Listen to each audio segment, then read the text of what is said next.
Hey everybody, it's Sam from Wrestling Overtime, and we're here to give you your raves and rants review podcast on AEW Dynamite. It was at Daily's Place on May the 6th, 2020, and of course, we get Excalibur, Tony Schiavone, and Jim Ross on commentary tonight. Well, first things first, I want to know, where is Chris Jericho on commentary? I already miss him.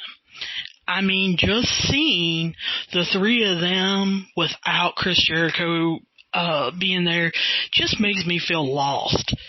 Plus, can I have Taz instead of Excalibur, please? I really like how Taz fits in. I love his breakdowns, and I love how he explains why wrestlers are doing what they're doing to me.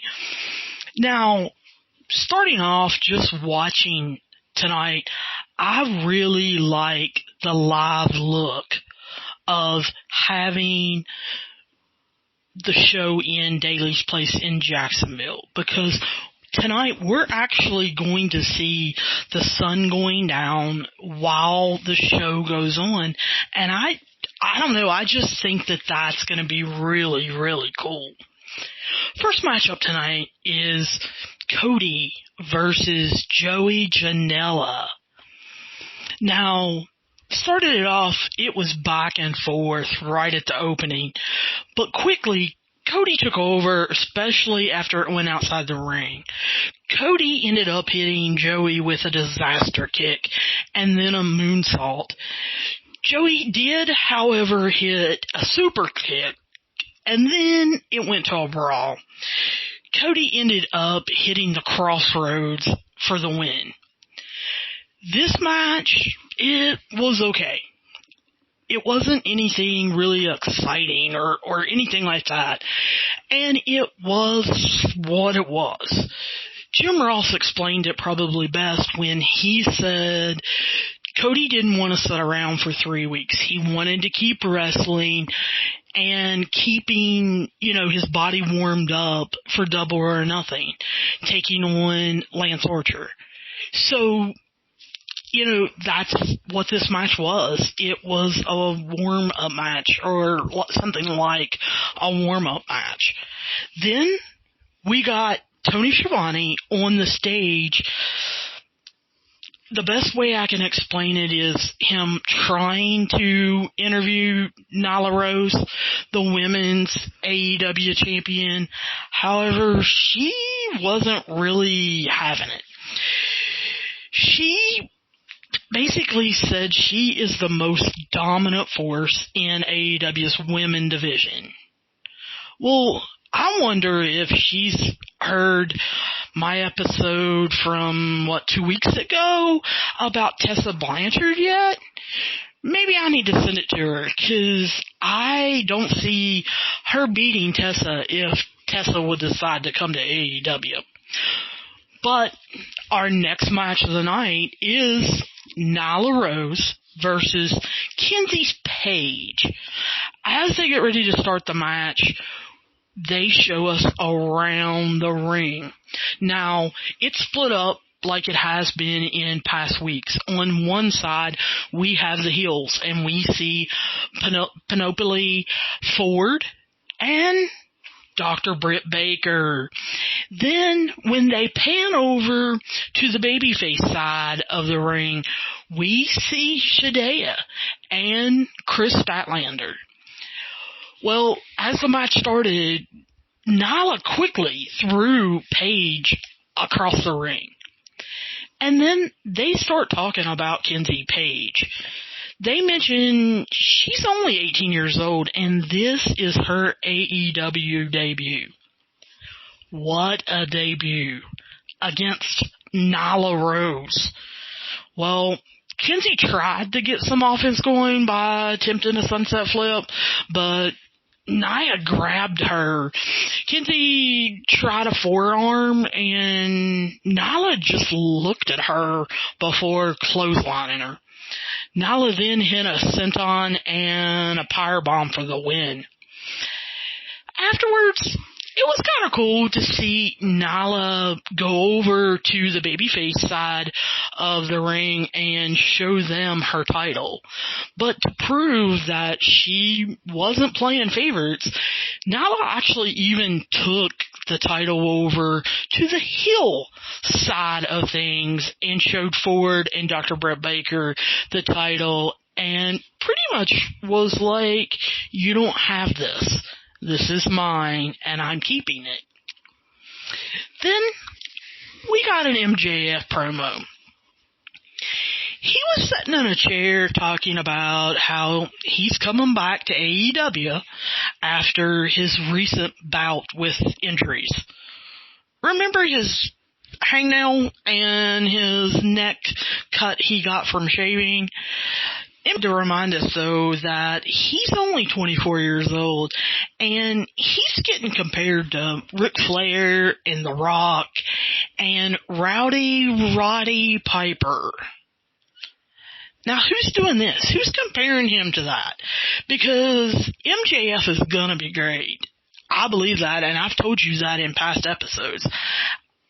But even I am not comparing him to them yet. MJF continues on and on about how he's so talented that he can take a couple weeks off and still come back and dominate. Of course, this is because he's better than you, and you know it. Then, after we come back from commercial, we get a Shawn Spears promo. He must have listened to my episode last week because he started talking about how Cody was put in a position to save his brother Dustin when he was taking on Lance Archer. Cody didn't save him in time, and Spears compared himself to Cody. And how he would never let anything happen to his brother. And then he said, that's what happens when you're an egomaniac. Well, I'm going to go ahead and say I absolutely loved this promo with Shawn Spears. It's about time that they got him involved, put him on TV more. He deserves that. He has been working hard. He has taken a couple losses, but I mean, he really has been doing a lot in the company, and I'm glad that AEW is finally going to make a push and maybe get him into a long program with somebody. Of course, after they show this promo, we have Tony Schiavone in the crowd talking to MJF and Shawn Spears. Of course, we see Wardlow in the background behind MJF. MJF immediately starts complimenting Shawn Spears on telling the whole world that Cody is the American sociopath. Then Tony tells MJF that he was talking to Tony Khan earlier, and Tony Khan told him that MJF would be in action next week. But not only that, MJF will be taking on Jungle Boy at Double or Nothing on May 23rd. Let me tell you, I can't wait. I think MJF and Jungle Boy is already a must-see match, but in a couple years, this will be the headlining match along with Darby Allin versus Sammy Guevara. They are the next generation of wrestlers. They are who these kids that are 15 to, 30 are going to be watching, and they're going to be who they're rooting for and against. Next match is Frankie Kazarian versus Jon Moxley for the AEW World Championship. Man, oh man, I have missed SCU. But I have to say, I'm a little shocked that Scorpio Sky isn't the one taking on Moxley tonight.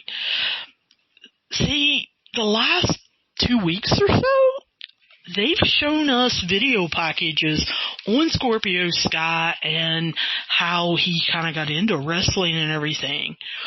But I'll be honest with you, I enjoy Frankie's work. So this is good too, but I think it would have been interesting to have Scorpio Sky.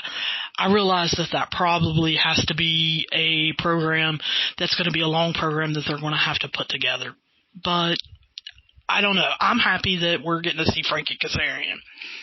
JR starts talking about Moxley and Kazarian and how they are mat wrestlers and how he misses old style wrestling where it wasn't so high flying. I kind of agree to a point with JR. However, it can get boring after a while, especially if it's match after match after match of seeing the mat wrestling. I kind of like the high flying stuff now. It kind of gets you excited. I like that Moxley tried a sleeper hold. I would love to see him add some kind of submission hold to his arsenal and really develop two different modes of, beating you. This turned out to be a pretty good match. I loved that Jon Moxley sold for Frankie Kazarian. It showed how experienced he was. It made Frankie seem like he was keeping up with Moxley, and it also showed that Moxley can take some pain. Of course, Moxley ended up hitting the paradigm shift to win the match. I was really surprised that the Dark Order came out to attack Moxley. I know.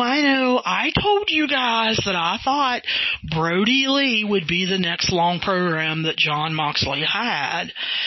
But I never thought that the Dark Order would come out and attack him 2 weeks before Double or Nothing. I definitely didn't expect them to start this program on this short of notice.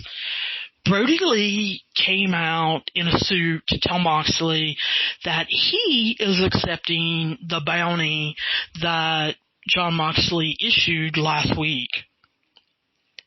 Now, I really, really enjoyed Brody Lee telling Jon Moxley that he wasn't the same man that he saw before.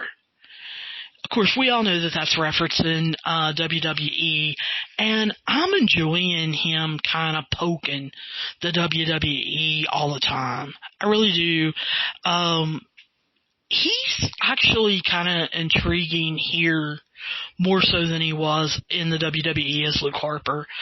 I am kind of waiting to see what he's going to do every week. And it doesn't surprise me when Brody Lee says that he wants the AEW championship.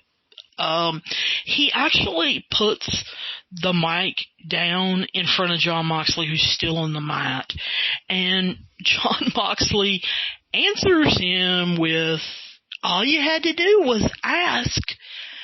I love Jon Moxley. I love him being a smart aleck. I love him kind of being witty with the other wrestlers and just kind of telling it like it is. Well, of course, this pissed Brody Lee off, and so he kicked him and then kind of pointed down, and the Dark Order attacked Jon Moxley again until we saw Scorpio Sky and Christopher Daniels come out to save Moxley, and we saw Brody Lee kind of hit Christopher Daniels. That's, of course, reliving when Christopher Daniels was saying the Dark Order and Evil Uno was making up that they had a leader and that it wasn't Brody Lee. And so I like that they're going to continue this storyline now that SCU can get out of California. After we come back from commercial, we see Brandy Rhodes sitting in her office. She starts talking directly to the camera and Jake the Snake Roberts. Brandy says she's not going to meet him and Lance Archer in the ring where they can trap her until Cody comes out to save her. She makes it very clear that Cody is the good guy of the company, kissing babies and shaking hands, and she's not that. Then she tells Jake Roberts to keep her name out of his dirty old mouth.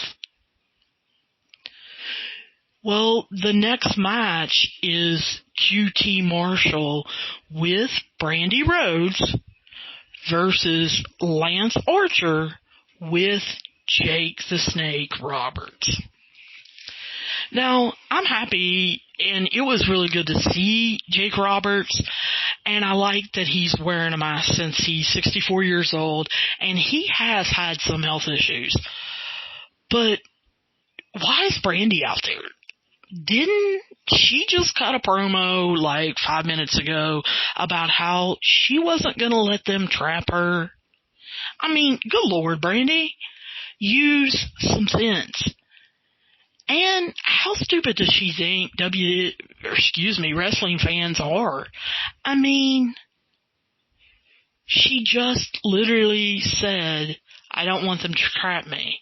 And then she goes out there for a match knowing QT Marshall can't protect her with Lance Archer and Jake the Snake Roberts.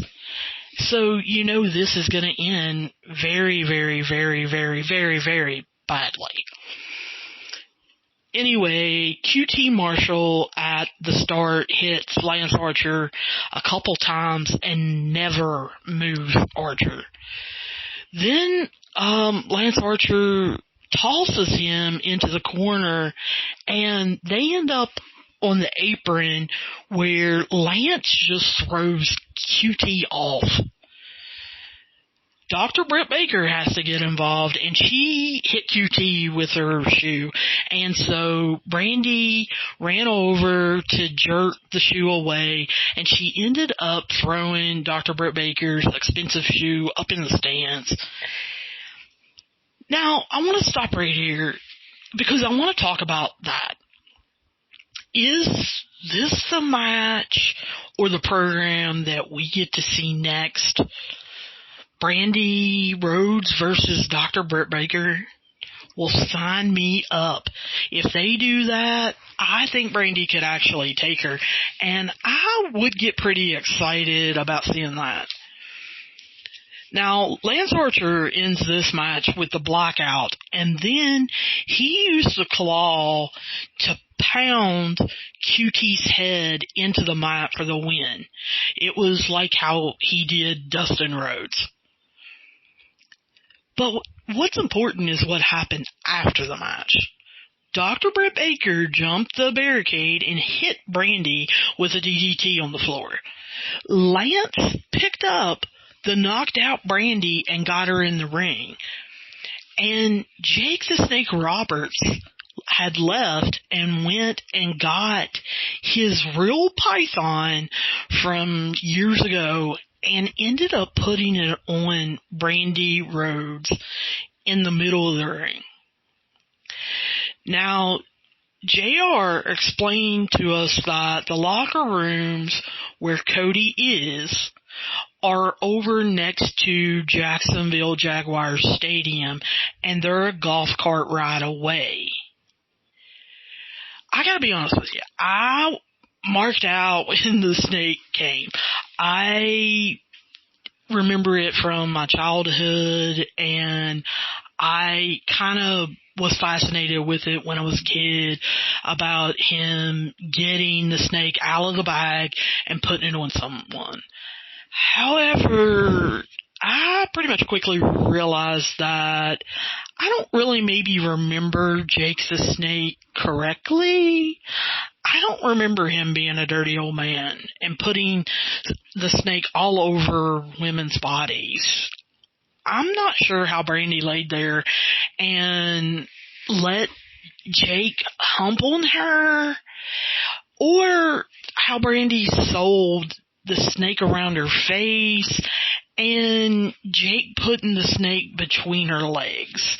It got really borderline derogatory at points, and I think it even crossed the line a lot. Tony Khan and or Cody really need to talk to him. We don't allow that in wrestling anymore. Women aren't being objectified like they were in the late 90s, early 2000s. It's kind of sad, actually, when you think about it. Well, anyway, let's put that out of our minds, because now it is Street Fright, no disqualification time. We're getting the match, Kenny Omega and Matt Hardy versus Chris Jericho and Sammy Guevara with Jake Hager. I loved that Chris Jericho confronted Pineapple Pete, and Jake Hager started staring at Pineapple Pete. It was it was hilarious. Chris Jericho is making Pineapple Pete a breakout star for AEW. I know that that's not even his real name, but like I said a couple episodes ago, his name is Pineapple Pete from here on out. I mean, Tony Schiavone and Jim Ross are even calling him Pineapple Pete. Now, this match started off with Sammy flipping off Matt Hardy. So Matt Hardy grabbed him and bit his fingers. Then Jericho grabbed Kenny and threw him outside the ring.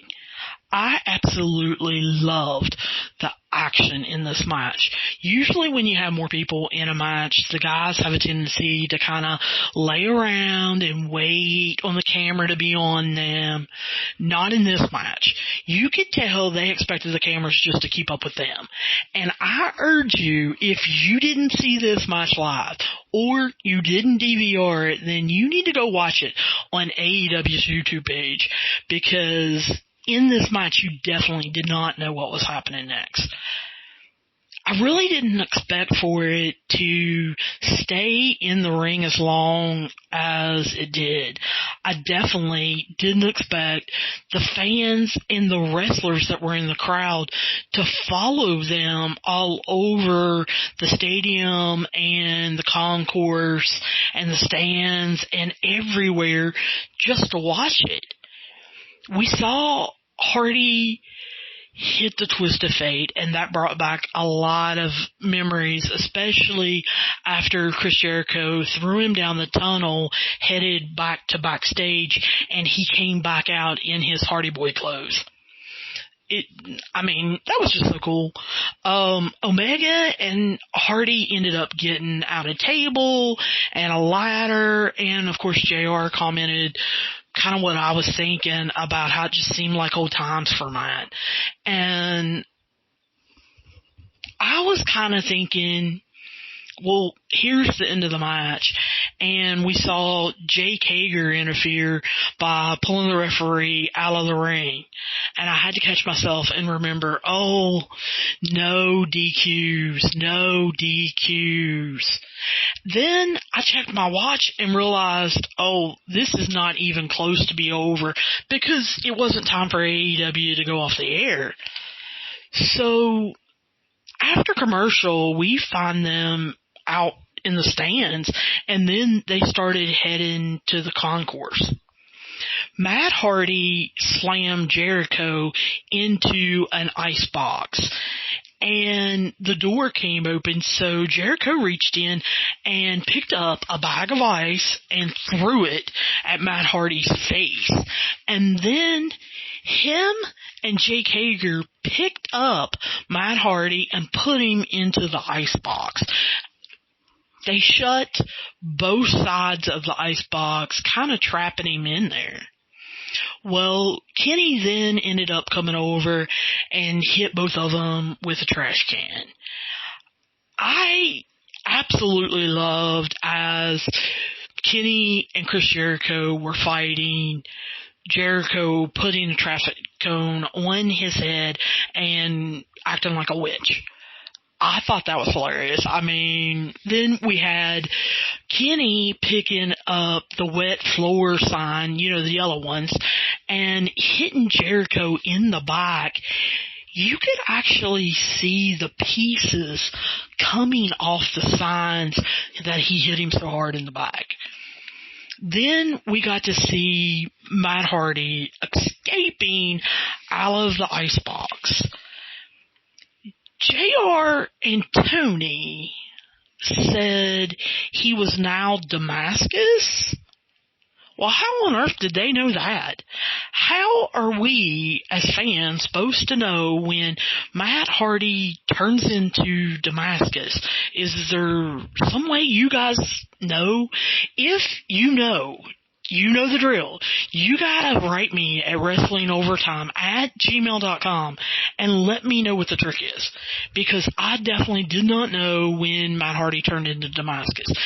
Either tweet me or hit me up on our Facebook page on Wrestling Overtime, but you guys have got to let me know what the secret is, because I'm not used to broken Matt Hardy and his broken universe, and so I absolutely have no clue about Damascus. Everyone that was watching had to love Matt Hardy, or Damascus, whichever one you're calling him, drive the golf cart, because he was swerving and driving crazy, and then he picked up Kenny, and he ended up clipping Sammy and Jericho with the golf cart. I mean, it was crazy. And then to see them stop and get into it with Jericho, Kenny, to get on the scissor lift, he raised it up and did a moonsault off the scissor lift onto Jake Hager, Matt Hardy, and Chris Jericho from about 10 feet up? It was unbelievable. And then Santana and Ortiz had to appear from, I guess it was the entrance area from the stadium. It was like a concourse ramp to help attack Kenny Omega, and then they started beating on Matt Hardy. So it was 5-on-2. And like JR said, it just became a numbers game from then on out. They ended up putting Matt through a table with a powerbomb like they did Jon Moxley a couple months ago. And then Jericho ended up getting in the back of the golf cart, and they handed Kenny Omega to him, and he firebombed him on the roof of the golf cart. So the Inner Circle ended up getting the win, and I guess that's not really surprising, because, like I said, they had the numbers and everything. But I guess probably, I don't know, this extends the feud with the Elite and the Inner Circle. But part of me wants to know why people that are Cody is actually part of the Elite, but people that are around the Elite didn't interfere to even up the numbers game. Why didn't Cody come out? Why didn't QT Marshall come out? Why didn't SCU come out? We all know that they're there. So why didn't they come out and interfere? Now, I don't know about you, but I absolutely loved the end of the show where they showed the words Inner Circle wrote on the Jacksonville Jaguars scoreboard, and then they showed the Inner Circle themselves flipping off the camera to end the show. But it kind of leaves me to wonder, what are we going to do with this at Double or Nothing? Is California going to ease up the restrictions on travel, and are Nick and Matt Jackson going to get to come out for Double or Nothing? Are people like Hangman Adam Page going to get to come? Are we going to get to see Blood and Guts end up happening at Double or Nothing? Because that's where everybody kind of projected it was going to happen. I don't think so. I don't think we see Blood and Guts yet. I don't think that we see Blood and Guts until, I don't know, maybe December or January, after COVID-19 kind of wears off. And I guess that's what leads me to wonder, what are we going to see at Double or Nothing? I would like to kind of see a cage match. I don't know about you guys. I really would. I would like to see them all kind of locked in a cage somehow where the people that are not actually in the mic can't interfere. What do you guys think about that? I mean, let me know. What do you guys see for Double or Nothing with the Elite versus the Inner Circle? What combination do you see? Let me know at wrestlingovertime@gmail.com, or hit me up on my Twitter page or my Facebook page on Wrestling Overtime. Let me know what you see. What match are you going to make if you were Tony Khan? Anyway, I want to thank you guys for listening. I really do appreciate that. If you're listening to this episode, please subscribe to the podcast on whatever you're listening on, whether that be Apple Podcasts, Google Podcasts, Stitcher, Spotify, whatever you're listening on, because I want to make sure that you're getting the latest episodes as soon as they're released. Also, if you don't care, go over, rate and review us at Podchaser. Podchaser.com. I know if you're listening on Apple Podcasts, you're probably used to listening to everybody say, rate and review us on Apple Podcasts. Well, the thing is only people who have Apple phones can see what you write on Apple. If you write it on Podchaser, then everyone can see it, and I'll also make sure that I talk back to you if you rate and review. I'll let you know what I think, good, bad, or ugly. But like always, if you guys have any questions, comments, problems, or protests, make sure you give me a big yell on Twitter or Facebook, or write me at wrestlingovertime at gmail.com, and I will be sure to make sure that I hit you back. Anyway, I will talk to you guys soon.